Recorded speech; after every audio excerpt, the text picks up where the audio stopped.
ഇത്ര വലിയ മുറിവുണ്ടായിട്ടാണോ നീ ഇവിടെ ഇരുന്ന് ഈ ഡെറ്റോള് വെക്കുന്നേ? വാ, ഹോസ്പിറ്റലിൽ പോവാം, സിദ്ധാർത്ഥ് പറഞ്ഞു. ഏയ്, ഹോസ്പിറ്റലിൽ പോവേണ്ട കാര്യമൊന്നുമില്ല സിദ്ധാർത്ഥ്, എനിക്ക് കുഴപ്പമൊന്നുമില്ല, നീലിമ പറഞ്ഞു. അത് കേട്ട് സിദ്ധാർത്ഥ് അവൾക്ക് അരികിലേക്ക് വന്നിരുന്നു. എന്നിട്ട് അവളുടെ കാലെടുത്ത് മുറിവ് പരിശോധിച്ചു.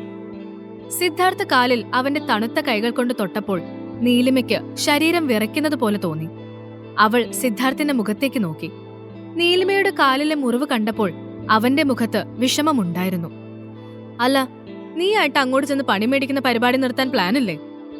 സിദ്ധാർത്ഥ് ചോദിച്ചു. നീലിമ അത് കേട്ട് തല ഉയർത്തി അവനെ നോക്കി. ഇത് ഞാൻ പണി മേടിക്കാൻ പോയതുകൊണ്ട് പറ്റിയതല്ല, കാലുളുക്കി വീണതാണ്.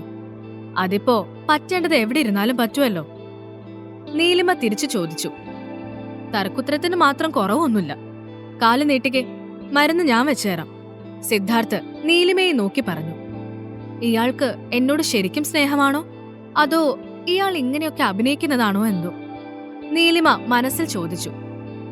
നിന്നോടല്ലേ കാല് നീട്ടാൻ പറഞ്ഞത്? ഇത്തവണ അല്പം ശബ്ദം കൂട്ടിയാണത് പറഞ്ഞത്.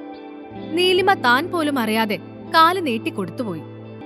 പാവം, എന്തൊക്കെയാണ് സഹിക്കേണ്ടി വരുന്നത് ഈ പെണ്ണിന്, സിദ്ധാർത്ഥ് മനസ്സിൽ ആലോചിച്ചു. നീലിമ അവനെ തന്നെ നോക്കിയിരിക്കുകയായിരുന്നു അപ്പോഴും. ഇത്രയും വലിയ ഉണ്ടക്കണ്ണും വെച്ച് മേലോട്ട് നോക്കിയാണോ നീ നടക്കുന്നേ? ശ്രദ്ധിച്ച് നടന്നൂടെ നിനക്ക്? സൂക്ഷിച്ചിരുന്നെങ്കിൽ ഈ വേദന സഹിക്കേണ്ടി വരുമായിരുന്നോ, സിദ്ധാർത്ഥ് ചോദിച്ചു. ഷടാ, മുറിവ് എന്റെ കാലിലല്ലേ, ഇയാളെന്തിനാ അതിന് വിഷമിക്കുന്നത്, നീലിമ ചോദിച്ചു. ഇനി നീ എന്തെങ്കിലും ഇതുപോലെ തർക്കുത്തരം തിരിച്ചു പറഞ്ഞാൽ സത്യമായിട്ട് ഞാൻ വല്ല പ്ലാസ്റ്ററും എടുത്ത് വായിലൊട്ടിക്കും, സിദ്ധാർത്ഥ് പറഞ്ഞു. നീലിമ പിന്നെ സംസാരിക്കാൻ നിന്നില്ല. സിദ്ധാർത്ഥ് അവളുടെ കാലെടുത്ത് മടിയിലേക്ക് വെച്ചു. എന്നിട്ട് ഡെറ്റോൾ എടുത്ത് മുറിവ് തുടച്ചു. ശേഷം ബാൻഡേഡ് എടുത്തുകൊണ്ട് വന്ന് മുറിവിൽ മരുന്ന് വെച്ചു. നീലിമ അപ്പോൾ വേദന കൊണ്ട് അറിയാതെ സിദ്ധാർത്ഥിന്റെ കഴുത്തിൽ അമർത്തിപ്പിടിച്ചു. അവനപ്പോൾ അവളുടെ മുഖത്തേക്ക് നോക്കി. വേദനിക്കുന്നുണ്ടോ, സിദ്ധാർത്ഥ മുഖം അവളുടെ മുഖത്തോട് ചേർത്തുകൊണ്ട് പെട്ടെന്ന് ചോദിച്ചു. അവനെ അത്രയും അടുത്ത് കണ്ടപ്പോൾ നീലിമ ആകെ വല്ലാതെയായി. അതെ, മരുന്ന് വെച്ചതൊക്കെ മതി. ഷെടാ, ഇത്ര അടുത്ത് വന്ന് മരുന്ന് വെക്കേണ്ട കാര്യമൊന്നും അല്ലെങ്കിലും ഇല്ല, നീലിമ പറഞ്ഞു. മിണ്ടാതിരുന്നില്ലേ എടുത്ത് ഞാൻ വല്ല പറമ്പിലും കൊണ്ടിടും, പറഞ്ഞേക്കാം, സിദ്ധാർത്ഥ് പറഞ്ഞു. അതോടെ നീലിമ മുഖം വിറപ്പിച്ച് മിണ്ടാതിരുന്നു. അവളുടെ ആ കുറുമ്പ് കണ്ടപ്പോൾ സിദ്ധാർത്ഥിന്റെ ഉള്ളിൽ ചിരി പൊട്ടി. സിദ്ധാർത്ഥ് തന്റെ പേഴ്സണൽ കമ്പ്യൂട്ടറിൽ കമ്പനിയുടെ കാര്യങ്ങൾ പരിശോധിച്ചു. അവന്റെ മനസ്സിൽ അപ്പോഴും നീലിമയുടെ മുഖം തെളിഞ്ഞു കിടന്നു.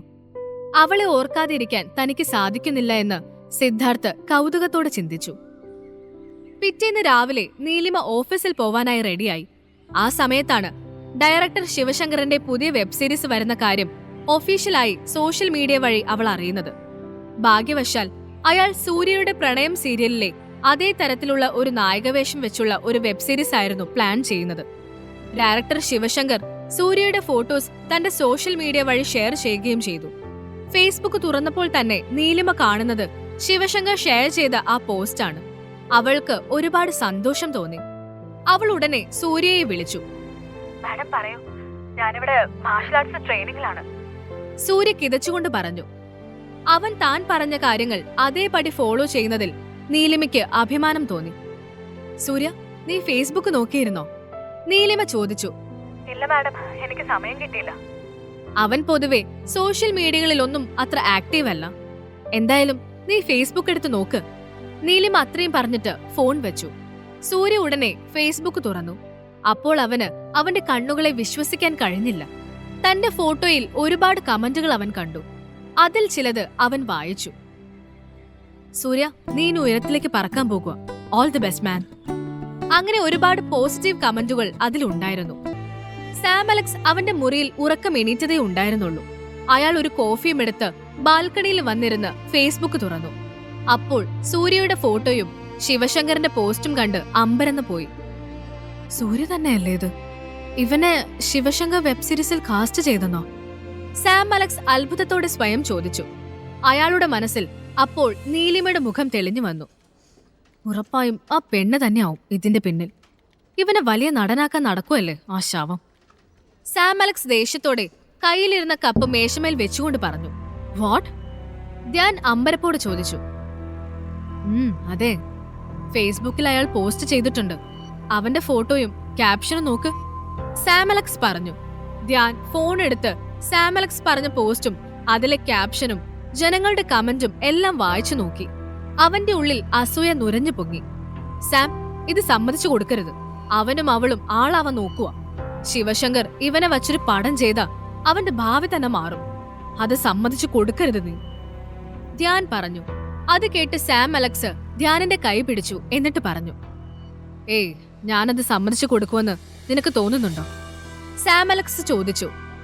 സാം, നിനക്കറിയാലോ, ശിവശങ്കറിന്റെ വെബ് സീരീസിൽ അഭിനയിക്കുന്നത് എന്റെ ഒരു സ്വപ്നമായിരുന്നു. എനിക്കത് സാധിച്ചില്ല, ഇവനും സാധിക്കരുത്, ധ്യാൻ വാശിയോടെ വീണ്ടും പറഞ്ഞു. ഉറപ്പായി ഞാൻ സമ്മതിക്കില്ല.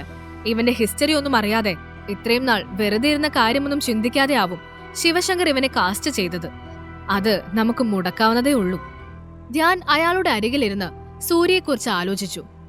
സൂര്യ തന്നേക്കാൾ വലിയ നടനായി മാറിയാൽ സ്റ്റാർഡം മീഡിയയിലും സാം അലക്സിന്റെ മുന്നിലും ഉൾപ്പെടെ തനിക്ക് യാതൊരു വിലയും കാണില്ലെന്ന് ധ്യാൻ ചിന്തിച്ചു.